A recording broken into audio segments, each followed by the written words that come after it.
जय हिंद जय भारत दोस्तों। देखिए आज हम पढ़ने वाले हैं नंबर सिस्टम, ठीक है, जिसमें हमारा ये क्लास नंबर 3 है। इससे पहले 2 क्लास और हो चुके हैं। यदि आप 2 क्लास और पहले नहीं देखे तो उसको पहले देखें फिर इसमें आए, ठीक है। क्रम से पढ़ेंगे तो नंबर सिस्टम जो है वह ज़्यादा अच्छे से समझ में आए। तो देखिए हम आज पढ़ने सबसे पहले कल हमने क्या पढ़ा था। कल हमने जनरल फार्मूलाज के बारे में पढ़े थे, ठीक है, संख्याओं के बारे में। अब हम संख्या सूत्र के बारे में पढ़ेंगे, यानी कि संख्याओं के योगफल ज्ञात करने के सूत्र, ठीक है। तो ये भी कहीं न कहीं जो है वह नंबर सिस्टम का महत्वपूर्ण भाग रहता है। तो देखिए सबसे पहला है प्रथम n प्राकृत संख्याओं का योगफल, यानी कि प्रथम n प्राकृत संख्या क्या क्या होता है। तो 1 2 3 4 यानी कि n तक जाता है। तो इन सभी का जब हम योग करते हैं तो हमें एक फार्मूला मिलता है n इंटू n प्लस 1 बटे में 2, ठीक है। क्या मिलता है? n इंटू n प्लस 1 बटे में 2 मिलता है। इसी प्रकार हमने n प्राकृत संख्याओं के वर्गों का योगफल देखना है, ठीक है। प्रथम n प्राकृत संख्याओं के वर्गों का योगफल यानी कि 1 का स्क्वायर प्लस 2 का स्क्वायर प्लस 3 का स्क्वायर अगर इस टर्म्स में मिल जाते हैं तो इसका जो योगफल ज्ञात करने का जो सूत्र होगा वो होगा हमारा n into n plus 1 into 2n plus 1 बटे में क्या हो जाएगा? 6 हो जाएगा, ठीक है। तो ये है हमारा n प्राकृत संख्याओं के वर्ग, ठीक है, वर्गों का योगफल का सूत्र है, ठीक है। अब हम देखते हैं इसी के घन यानी कि 3 घात वाले।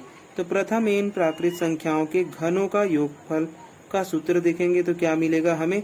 तो ये मिलेगा हमें n इंटू n प्लस 1 बटे में 2 और पूरे का क्या मिल जाएगा हमें?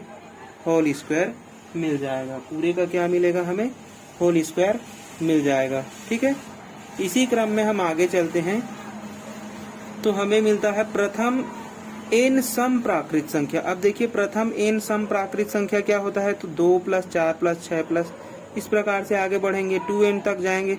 तो इन सभी का जब हम योग करते हैं तो हमें क्या मिलेगा? हमें एक फॉर्मूला मिल जाता है n इंटू n प्लस 1। तो ये क्या कहलाता है? हमारा प्रथम n सम प्राकृत संख्याओं के योगफल का सूत्र हो जाएगा, ठीक है। इसी प्रकार है प्रथम n विषम प्राकृत संख्याओं का योगफल, ठीक है। तो देखिए प्रथम n विषम प्राकृत संख्याओं का योगफल का जो सूत्र होगा वो होगा हमारा n स्क्वायर। क्या होने वाला है? n स्क्वायर होगा, ठीक है। चलिए तो ये था हमारा संख्या सूत्र, ठीक है। अब हम चलते हैं क्वेश्चन की ओर, जिसमें हम टाइप 1 टाइप 2 टाइप 3 के क्वेश्चन को आज हल करने वाले हैं, ठीक है। चलिए देखिए टाइप 1 का क्वेश्चन। तो देखिए हम सबसे पहले बेसिक क्वेश्चन को ही लिए हैं, ठीक है। तो टाइप 1 जो क्वेश्चन है वो क्या कहता है? तो टाइप 1 वाले क्वेश्चन में हम क्या देखेंगे? केवल स्थानीय मान और जातीय मान के बारे में जानेंगे, ठीक है। इससे आप पहले से भी परिचित होंगे कि स्थानीय मान और जातीय मान क्या होता है। तो देखिए स्थानीय मान क्या आपको बताता है? तो संख्या के किसको बताता है? स्थान को बताता है, संख्या के स्थान को बताता है, ठीक है। जैसे कि वह दहाई पर है, कि इकाई पर है, कि सैकड़ा पर है ना। तो इस प्रकार के संख्या के किसको बताया? वह इकाई दहाई सैकड़ा किस स्थान पर है उसको बताता है स्थानीय मान। और जातीय मान क्या होता है? तो जातीय मान जो है वह स्वयं संख्या होता है। क्या होता है? स्वयं संख्या ही उसका क्या होता है? जातीय मान होता है, ठीक है। तो चलिए इस नंबर में हम देखते हैं किसका बोला है कि 49 76 20 में 7 का स्थानीय मान व जातीय मान में क्या निकालना है? अंतर निकालना है। तो सबसे पहले हमें क्या चाहिए? स्थानीय मान है ना, प्लेस वैल्यू कहते हैं इसे। तो देखिए प्लेस वैल्यू क्या मिल जाएगा? चलिए तो स्थानीय मान यहाँ पर क्या है? तो देखिए इकाई दहाई सैकड़ा हजार, यानी कि किस स्थान पर है? तो इकाई दहाई सैकड़ा और हजार। तो 7 जो है वह किस स्थान पर है? 1000वें स्थान पर है। तो इसमें हम 1000 का गुणा कर देंगे, ठीक है। इसी प्रकार जो जातीय मान है, तो जातीय मान क्या होता है? तो स्वयं संख्या होता है, यानी कि इसका जो जातीय मान निकल जाएगा 7 का जातीय मान क्या होगा? तो 7 का जातीय मान हमें मिल जाएगा 7। तो ये हो जाएगा, अंतर निकालने के लिए बोला गया है ना। दोनों में क्या निकालना है? अंतर निकालना है। तो देखिए 7000 -7 करेंगे तो कितना मिलेगा, हमें केवल 7 घटाना है, तो ये हो जाएगा 6993। ठीक है, 900 कितना हो जाएगा, 93 हो जाएगा। तो ये हो गया हमारा पहला क्वेश्चन। ठीक है, पहले टाइप का पहला क्वेश्चन। इसी प्रकार और है, चलिए दूसरा प्रश्न देखिए। तो दूसरा प्रश्न है 235406 में 4 का हमें क्या निकालना है, स्थानीय मान निकालना है और जातीय मान निकालना है। ठीक है, तो अब हम फास्ट निकाल सकते हैं 4 का स्थानीय मान। तो 4 जो है वह कितने स्थान पर है, तो 3 स्थान पर है। तो ये हो गया 4 के बाद में 2 जीरो। ठीक है, फिर क्या हो जाए, यानी कि सैकड़े स्थान पर है, तो ये हो गया सैकड़े पर स्थानीय मान। ठीक है, हम इसको लिख लेंगे स्थानीय मान।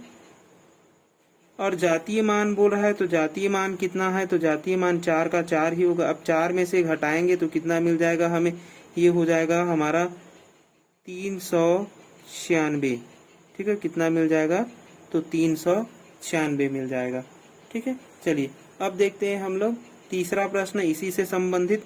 तो देखिए यहाँ पर क्या दिया हुआ है कि 0.042531 में 5 का स्थानीय मान क्या होगा। तो देखिए जब हम क्या करते हैं, जब हम इस दिशा में बढ़ते हैं, यानी कि किसी भी संख्या के, है ना, किसी भी संख्या के इस दिशा में बढ़ते हैं, तो हमें क्या क्या मिलता है, तो हमें मिलता है सबसे पहले इकाई, फिर क्या मिलता है दहाई, फिर क्या मिलता है सैकड़ा, फिर क्या मिलता है हजार। ठीक है, तो जब हम इस स्थान पर मिल जाते हैं तो इकाई मिलता है, लेकिन कैसा, दशमलव वाला, यानी कि डेसिमल। फिर जो सैकड़ा वाला मिलता है ना, तो 1/10 मिलेगा। फिर इधर क्या मिलेगा, 1/100 मिलेगा। फिर इधर क्या मिलेगा, 1/1000 मिलेगा, है ना। तो हमें क्या दशमलव के इस ओर देखना है, तो दशमलव के इस ओर में वो कितने स्थान पर है, तो 1 2 3 4, है ना। तो हमें 5 का स्थानीय मान पूछा है। ठीक है, किसका स्थानीय मान पूछा है, तो 5 का हमें स्थानीय मान पूछा है।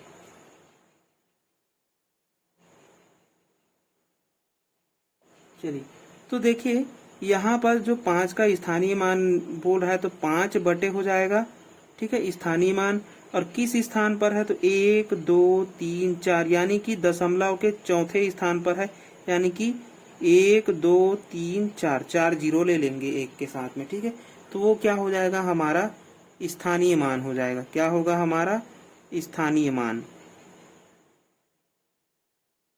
ठीक है, जब दशमलव में बोला, तो दशमलव के जितने अंक में, यानी कि जिस स्थान पर वह अंक होगा उतने हमें क्या लगाना है, जीरो लगा देना है नीचे में। ठीक है, चलिए इसी से संबंधित एक और प्रश्न है। ठीक है, देखिए क्या बोल रहा है चौथा प्रश्न कि 0.45362 में 3 का स्थानीय मान पूछा है। तो स्थानीय मान निकालेंगे, यानी कि उसके स्थान वैल्यू, है ना। तो देखिए स्थानीय मान के लिए 3 बटे किस स्थान पर है, तो 1 2 3, यानी कि ये देखिए 10 100 1000। ठीक है, तो कितना हो गया, 1000। तो ये हो गया हमारा आंसर। ठीक है, चलिए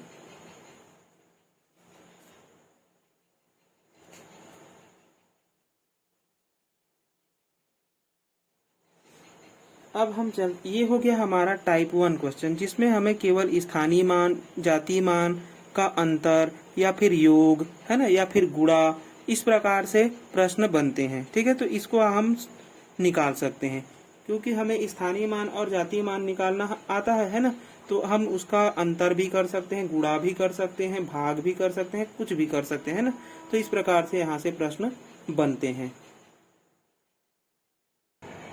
चलिए अब देखिए टाइप 2 प्रश्न। ठीक है, देखिए टाइप 2 वाले प्रश्न में क्या क्या मिलता है हमें, तो हमें यहाँ पर अभाज्य संख्याओं की, यानी कि जो हमारा प्राइम नंबर है ना, उसमें कितनी संख्या है, कौन कौन से है, या उसके अंतर क्या हो सकते हैं, है ना, या फिर उसका योग कितना हो सकता है। तो इस प्रकार से यहाँ पर क्या होते हैं, प्रश्न बनते हैं। ठीक है, तो चलिए इसी क्रम में हम 5वां प्रश्न देखते हैं कि 1 से लेकर के 110 के बीच में कितनी अभाज्य संख्याएं हैं।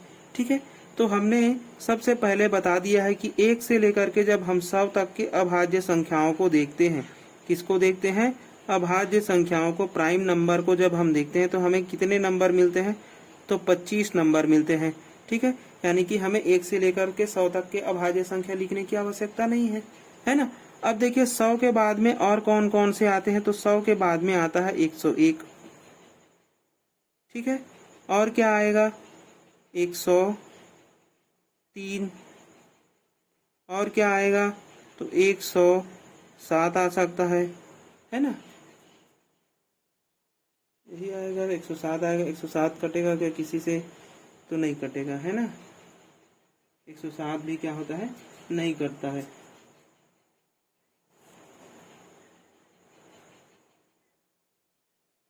और क्या आ जाएगा हमारा, तो और एक हो जाएगा 109, ठीक है। और हम नहीं लिख सकते, तो देखिए 100 के बाद में 101, 103, 107, 109 ये सभी क्या है, हमारे प्राइम नंबर्स हैं, ठीक है। तो हम अब इनका योग कर सकते हैं, तो 25 तो 1 से लेकर के 100 तक में मिल जाते हैं। ये हो गया हमारा 26, 27, 28, 29। तो 1 से लेकर के 110 के बीच में कितने प्राइम नंबर्स मिल गए, तो हमें 29 प्राइम नंबर्स मिल गए हैं, ठीक है। कितने प्राइम नंबर मिल गए, तो 29 प्राइम नंबर मिल गए, ठीक है। चलिए आगे देखते हैं हम लोग। अब देखिए ये वाला प्रश्न, 1 से लेकर के 70 तक कुल अभाज्य संख्याओं की गणना कीजिए, यानी कि 1 से लेकर के अब 70 तक बताने। तो हमें 1 से लेकर के 50 तक ज्ञात है, कितना है 1 से लेकर के 50 तक में हमें मिलता है 15 अभाज्य संख्या, ठीक है। इसको भी मैंने बताया हुआ है। अब 1 से लेकर के कहाँ तक आ गए हम लोग, 50 तक आ गए। 50 से लेकर के और आगे बताया था, है ना। तो देखिए 50 के बाद में हम अब स्वयं निकाल सकते हैं ना। तो 50 के बाद में देखिए क्या क्या हो सकता है, तो हमारा 53 हो सकता है, और क्या होगा 53 होगा, 56 नहीं, 53, 54 नहीं होगा, 55 भी नहीं होगा, 56 भी नहीं होगा, 57 नहीं होगा, 58 तो होगा ही नहीं, 59 हो सकता है ना। तो कितना हो सकता है, 59 हो सकता है। और क्या हो सकता है, 59 हो गया, फिर 61 होगा, और क्या होगा हमारा 63 नहीं आएगा, 62, 63, 64 भी नहीं आएगा, 65 नहीं आएगा, 66 भी नहीं आएगा, 67 आ जाएगा, ठीक है। 68 नहीं आएगा, 69 तो कट जाता है ना। 69 किससे कटता है, तो 69 जो है वह 3 से कट जाएगा, ठीक है। तो देखिए कितने नंबर्स मिल गए हमें, तो यहाँ पर हमें मिल जा रहे हैं 15 और ये 4 करके 19। 15 और ये 4 कितने मिल रहे हैं, 19 मिल रहे हैं। तो 1 से लेकर के 50 तक में हमें कितना मिला, 15 मिला, और फिर हमें 53 मिला, 59 मिला, 61 मिला और 67 मिला, ठीक है। तो यही वो नंबर है जो स्वयं से और 1 से कटते हैं, ठीक है। तो 15 + 4 कितना हो गया, 19 हो गया, ठीक है। तो आपको कम से कम 200 तक, है ना, 200 तक तो नहीं कहूंगा, लेकिन कम से कम 1 से लेकर के 150 तक का प्राइम नंबर आपको याद करना ही पड़ेगा, ठीक है। तभी जाकर के आप जो है वह इस प्रकार के प्रश्नों को बना पाएंगे, ठीक है। चलिए तो यहाँ पर कितने प्राइम नंबर्स मिल रहे हैं हमें, तो 19 प्राइम नंबर्स मिल गए, ठीक है, 1 से लेकर के 70 के बीच में, ठीक है। अब देखते हैं हम लोग 7वां प्रश्न इसी से संबंधित। देखिए यहाँ पर क्या बोला जा रहा है, तो 40 और 50 के बीच, है ना, अभाज्य संख्याओं का योगफल है।